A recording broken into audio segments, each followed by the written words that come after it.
الله أعلم هدول شظايا. ಇಂದು ನಡೆದಂತಹ Iran Israel ಯುದ್ಧದ ಪರಿಣಾಮವಾಗಿ ಈ ಯುದ್ಧವು ಅಮೆರಿಕ ಪ್ರಾಯೋಜಿತವಾದ್ದರಿಂದ ಸ್ವಾಭಾವಿಕವಾಗಿ ಯುದ್ಧಗಳ ಸಮಯದಲ್ಲಿ ನಡೆಯುವಂತಹ ವಾಯುಸೇನೆಯ ನೆಲೆಯ ಮೇಲಿನ ದಾಳಿಯ ಭಾಗವಾಗಿ ಕೊಲ್ಲಿ ರಾಷ್ಟ್ರಗಳಲ್ಲಿ ಇರುವಂತಹ ಎಲ್ಲ ಅಮೆರಿಕ ವಾಯುಸೇನೆಯ ನೆಲೆಯ ಮೇಲೆ ದಾಳಿ ನಡೆದಿದೆ. ಅದರಂತೆ ಯುನೈಟೆಡ್ ಅರಬ್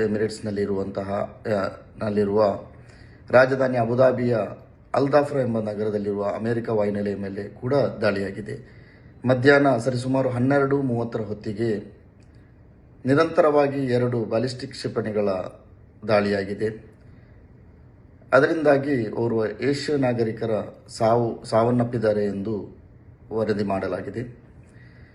ಯಾವುದೇ ವಾಸಸ್ಥಳದ ಮೇಲೆ ದಾಳಿ ನಡೆದ ಬಗ್ಗೆ ವರದಿಯಾಗಿಲ್ಲ.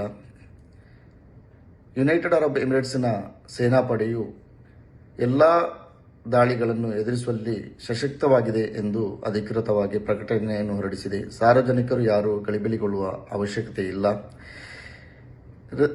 ಅಬುದಾಬಿ ಇದು ಯುನೈಟೆಡ್ ಅರಬ್ ಎಮಿರೇಟ್ಸ್ನ ರಾಜಧಾನಿಯಾಗಿದ್ದು, ಅಬುದಾಬಿಯ ಹೃದಯ ಭಾಗದಿಂದ ಸರಿಸುಮಾರು 35ರಿಂದ 40 ಕಿಲೋಮೀಟರ್ ದೂರದಲ್ಲಿರುವ ಅಲ್ದಾಫ್ರಾ ಎಂಬಲ್ಲಿನ ವಾಯುನೆಲೆಯಲ್ಲಿ ನಡೆದಂತಹ ಈ ದಾಳಿಯಿಂದಾಗಿ ಸ್ಫೋಟಕ ಶಬ್ದಗಳು ಮತ್ತು ಗಾಳಿಯಲ್ಲಿ ಆಕಾಶದ ಮೇಲೆ ಹಾರುವಂತಹ ಹೊಗೆಯನ್ನು ಕಂಡು ಕೆಲವು ಸಾರ್ವಜನಿಕರು ಗಲಿಬಿಲಿಗೊಂಡಿದ್ದರು.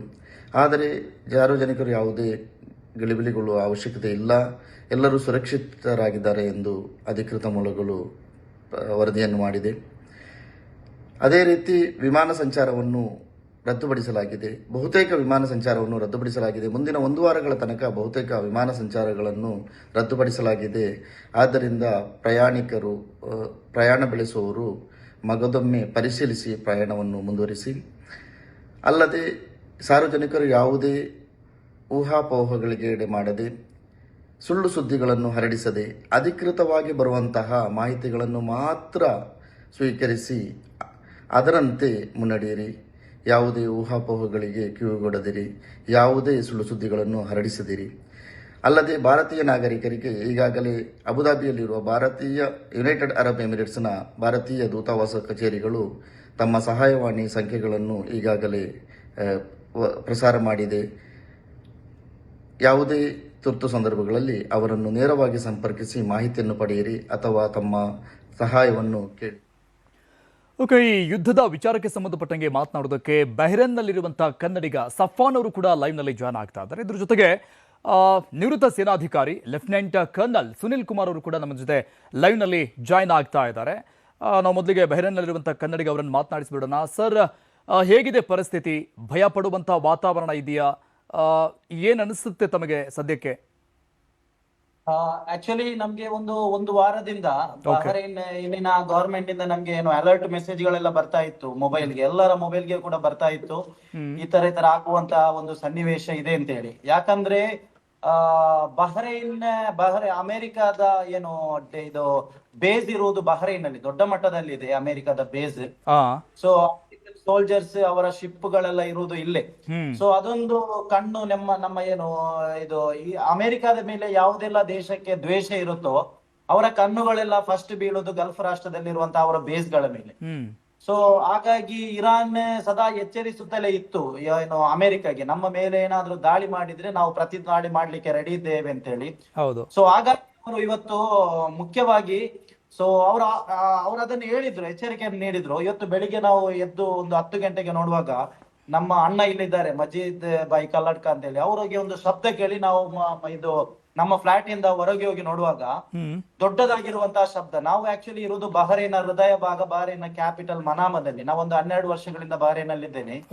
ಸೊ ನೋಡುವಾಗ ನನ್ಗೆ ಒಂದು 2.5 ಕಿಲೋಮೀಟರ್ ಡಿಸ್ಟೆನ್ಸ್ ಇರೋದು ಬಹ್ರೈನ್ ನಲ್ಲಿರುವಂತಹ ಅಮೆರಿಕದ ಬೇಸ್ಗೆ. ದೊಡ್ಡ ಮಟ್ಟದಲ್ಲಿ ಶಬ್ದ ಕೇಳಿತ್ತು, ಜನರೆಲ್ಲ ಓಡೋಡಿ ಬಂದ್ರು. ಸೊ ಆಕ್ಚುಲಿ ನಾವು ಫಸ್ಟ್ ಟೈಮ್ ಇಂತ ಒಂದು ಸಿಚುವೇಶನ್ ಫೇಸ್ ಮಾಡ್ತಾ ಇರೋದು. ಸೊ ಬಂದು ನೋಡುವಾಗ ದೊಡ್ಡ ಮಟ್ಟದ ಹೊಗೆ, ಮತ್ತೆ ನಮ್ಗೆ ಗೊತ್ತಾಯ್ತು ಕ್ಲಿಯರ್ಲಿ ಅಲ್ಲಿಗೇನೆ ಟಾರ್ಗೆಟ್ ಮಾಡಿ ಅವರು ಮಿಸೈಲ ಏನೋ ಬ್ಯಾಲಿಸ್ಟಿಕ್ ಏನೋ ಹೇಳ್ತಾರಲ್ಲ ಅದು ಹಾಕಿರೋದು ಅಂತ. ಅದು ಮತ್ತೆ ನಮ್ಗೆ ನ್ಯೂಸ್ ನಿಂದೆಲ್ಲ ಕನ್ಫರ್ಮ್ ಆಯ್ತು. ಹೆಗ್ಗೇನ್ ಅವ್ರು ಆಗ್ತಾ ಇದ್ರು. ಬಹುಶಃ ಅಲ್ಲಿ ಇವಾಗ ಅಮೆರಿಕದವರು ಅಲ್ಲಿಂದ ಎಲ್ಲ ತೆರವುಗೊಂಡಿದ್ದಾರೆ, ಅವರು ಶಿಫ್ಟ್ ಆಗಿದ್ದಾರೆ ಅಂತ ಎನ್ನುವಂತ ಒಂದು ಮಾಹಿತಿ ಕೂಡ ಇದೆ. ಸೊ ಅಲ್ಲಿ ಕೂಡ ತುಂಬಾ ಮಂದಿ ಕೆಲಸದವರು ಇದ್ರು, ನಮ್ಮ ಮಂಗಳೂರು ಕಡೆಯವರಾಗಿರ್ಬೋದು, ಬ್ಯಾಂಗ್ಳೂರ್ ಕಡೆ, ಅವರೆಲ್ಲ ಇವಾಗ ಸೇಫ್ ಆಗಿದ್ದಾರೆ. ಆದ್ರೂ ಕೂಡ ನಮ್ಗೆಲ್ಲ ಈಗಲೂ ಕೂಡ ಒಂದು ಭಯ ಇದೆ, ಓಕೆ. ಭಯ ಇದೆ. ಏನಂದ್ರೆ ನಾವು ನೋಡಿ, ನಮ್ಮ ಕಣ್ಣೆದುರಲ್ಲೇ ಮಿಸೈಲ್ಗಳು ಬಂದು ಕೆಳಗಡೆ ಬೀಳುವಾಗ ಅದರ ವಿಜುವಲ್ಸ್ ಎಲ್ಲ ನಾನು ಕವರೇಜ್ ಮಾಡಿದ್ದೆ. ಓಕೆ. ಸೊ ಇವಾಗ ಆಬ್ವಿಯಸ್ಲಿ ನಮ್ಗೆ, ನಾವು ಅನಿವಾಸಿಗಳು, ನಾವು ಎಲ್ಲರಿಗೂ ಕೂಡ ಜೀವದ ಭಯ ಇರುತ್ತೆ. ಹಾ. ಸೊ ಬಂದು ನಾವು ಹೊರಗಡೆ ಎಲ್ಲ ನೋಡುವಾಗ ಮಕ್ಕಳು, ಮಹಿಳೆಯರೆಲ್ಲ ಏನು ಕಿರುಚಾಡ್ತಾ ಇದ್ರು.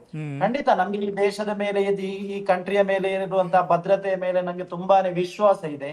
ಅದಕ್ಕಿಂತ ಮಿಗಿಲಾಗಿ ನಮ್ಮ ದೇಶದ ಪ್ರಧಾನಮಂತ್ರಿಗಳು, ನಮ್ಮ ದೇಶದ ರಕ್ಷಣಾ ವ್ಯವಸ್ಥೆ ಏನಿದೆ, ಅವರೆಲ್ಲ ನಮ್ಮ ಬಗ್ಗೆ ಕಾಳಜಿ ವಹಿಸ್ತಾರೆ ಅನ್ನುವಂತ ಒಂದು ನಂಬಿಕೆ ನಮಗೆ ಖಂಡಿತ ಇದೆ. ಈ ಮುಂಚೆ ಕೂಡ ನಿಮ್ಗೆ ಗೊತ್ತಿರ್ಬೋದು, ಪ್ರಪಂಚದ ಯಾವುದೇ ಮೂಲೆಯಲ್ಲಿ ಕನ್ನಡಿಗರು, ಭಾರತೀಯರು ಸಿಲುಕಿದ್ರೆ ಅವರನ್ನು ಸೇಫ್ ಆಗಿ ಕರೆತರುವಂತಹ ವ್ಯವಸ್ಥೆಯನ್ನು ನಮ್ಮ ಏನು ಪ್ರಧಾನಮಂತ್ರಿ ನರೇಂದ್ರ ಮೋದಿ ಅವರು ಮಾಡಿದ್ದಾರೆ ಈ ಮುಂಚೆ ಕೂಡ. ಸೊ ಸದ್ಯ ಇಲ್ಲಿ ದೇಶವಾಸಿಗಳಿಗೆ ಏನು ಹಾನಿ ಆಗಂತ ಯಾವುದೇ ನ್ಯೂಸ್ಗಳು ಬರ್ತಾ ಇಲ್ಲ. ಮಾತ್ರ ಗಲ್ಫ್ ರಾಷ್ಟ್ರದಲ್ಲಿರುವಂತಹ ಎಲ್ಲ ಬೇಸ್ಗಳ ಮೇಲೆ ಇವರು ದಾಳಿ ಮಾಡಿರುವುದಂತೂ ಖಂಡಿತ. ಸೊ ಅದು ಬಹಳಷ್ಟು ಹಾನಿಯಾಗಿದೆ ಅಂತ ಹೇಳುವುದು ಕೂಡ ಅದೊಂದು ವಾಸ್ತವದ ವಿಷಯ. ನಮ್ಗೆ ಬಹರೈನ್ ನಲ್ಲಿ ನಮ್ಮ 4th ಫ್ಲೋರ್ ಅಲ್ಲಿ ನಮ್ಮ ಫ್ಲಾಟ್ ಇರೋದು. ನಾವು 4th ಫ್ಲೋರ್ ಅಲ್ಲಿ ಮೇಲ್ಗಡೆ ಹೋಗಿ ನೋಡುವಾಗ ನಮ್ಗೆ ಮಿಸೈಲ್ಗಳು ಬಹರೈನ್ ನಿಂದ ಸೌದಿ ಅರೇಬಿಯಾ ಹಾದು ಹೋಗುವುದನ್ನು ನಮಗೆ ಕಾಣ್ಲಿಕ್ಕೆ ಸಾಧ್ಯ ಆಯ್ತು. ಸೊ ಭಯದ ವಾತಾವರಣ ಅಂದ್ರೆ ಇವಾಗ ನೋಡಿ, ಅದು ಎಕ್ಸಾಕ್ಟ್ಲಿ ಸ್ಥಳಕ್ಕೆ ಬಿದ್ರೆ ಅವರ ಟಾರ್ಗೆಟ್ ತಪ್ಪಿ ಬೇರೆ ಕಡೆ ಬೀಳುತ್ತೋ ಅಂತ ಹೇಳುವಂತ ಒಂದು ಭಯ, ಆತಂಕ ನಮಗೆ ಖಂಡಿತವಾಗಿಯೂ ಇದೆ. ಸೊ ಹಾಗಾಗಿ ಖಂಡಿತವಾಗಿಯೂ ನಾವು ಆತಂಕದಲ್ಲೇ ಇದ್ದೇವೆ. ಆತಂಕ ಇಲ್ಲ ಅಂತ ಏನಿಲ್ಲ, ಆದ್ರೂ ಕೂಡ ನಮ್ಗೆ ಈ ದೇಶದ ಮೇಲೆ, ಇಲ್ಲಿನ ಒಂದು ರಕ್ಷಣೆಯ ಮೇಲೆ, ನಮ್ಮ ಇಲ್ಲಿನ ಶೇಖ್ ಅಹಮದ್ ಖಲೀಫಾ, ಇಲ್ಲಿನ ರಾಜರ ಅವರುಗಳ ಮೇಲೆ ಎಲ್ಲ ತುಂಬಾನೇ ವಿಶ್ವಾಸ ಇದೆ. ಯಾಕೆಂದ್ರೆ ಗಲ್ಫ್ ಕಂಟ್ರಿಗಳು ಇದುವರೆಗೂ ಯಾವುದೇ ರೀತಿಯ ದೇಶದ ಜೊತೆ ಯುದ್ಧಕ್ಕೆ ಹೋಗ್ಲಿಲ್ಲ. ಶಾಂತಿಯ ಸಂದೇಶವನ್ನು ಮಾತ್ರ ಅವರು ಸಾರಿರೋದು. ಮತ್ತೆ ನಿಮ್ಮಂತಹ ನ್ಯೂಸ್ ಚಾನೆಲ್ಗಳೆಲ್ಲ ಈ ಒಂದು ನ್ಯೂಸ್ ಅನ್ನು ಜಗತ್ತಿಗೆ ಬಿತ್ತರಿಸಿ ನಮ್ಗೆ ಒಂದು ಆಶ್ವಾಸನೆಯನ್ನು ಕೊಡುವುದು ಕೂಡ ನಮ್ಗೆ ತುಂಬಾನೇ ಖುಷಿಯನ್ನು ನೀಡ್ತಾ ಇದೆ. ಯಾಕೆಂದ್ರೆ ಕನ್ನಡ ಚಾನೆಲ್ಗಳನ್ನು ಬಹಳಷ್ಟು ವಿದೇಶದಲ್ಲಿ ಕೂತು ವಾಚ್ ಮಾಡ್ತಾರೆ. ತಾವುಗಳು ಕೂಡ ಹಾಗೇನೆ ಪ್ಯಾನಿಕ್ ಮಾಡದಿರೋ ರೀತಿಯಲ್ಲಿ ಜನರಿಗೆ ಒಂಥರ ಅವರಿಗೆ ಅವರನ್ನು ಧೈರ್ಯ ತುಂಬುವಂತ ಕೆಲಸಗಳನ್ನು ಕೂಡ ನೀವು ಕೂತು ಮಾಡ್ಬೇಕು ಅಂತ ನಮ್ಮಲ್ಲಿ ವಿನಂತಿ. ಯಾಕಂದ್ರೆ ನಮ್ಗೆ ಗೊತ್ತುಂಟು ಆ ಫೀಲಿಂಗ್, ನಮ್ಗೆ ತುಂಬಾನೇ ಎಷ್ಟು ಭಯ ಇದೆ. ನಮ್ಮ ಹೆಂಡತಿ ಮಕ್ಕಳು ಕಾಯ್ತಾ ಇರ್ಬೋದು, ತಂದೆ ತಾಯಿ ಕಾಯ್ತಾ ಇರ್ಬೋದು ಅನ್ನುವಂತ ನೋಡಿ, ನಮ್ಮ ಕಣ್ಣೆದುರಲ್ಲೇ ಅಲ್ಲಿ ಮಿಸೈಲ್ಗಳು ಬೀಳ್ತಾ ಇರುವಾಗ ನಾವು ಎಷ್ಟೊಂದು ವರಿ ಇರ್ಬೋದು ನಮ್ಗೆ.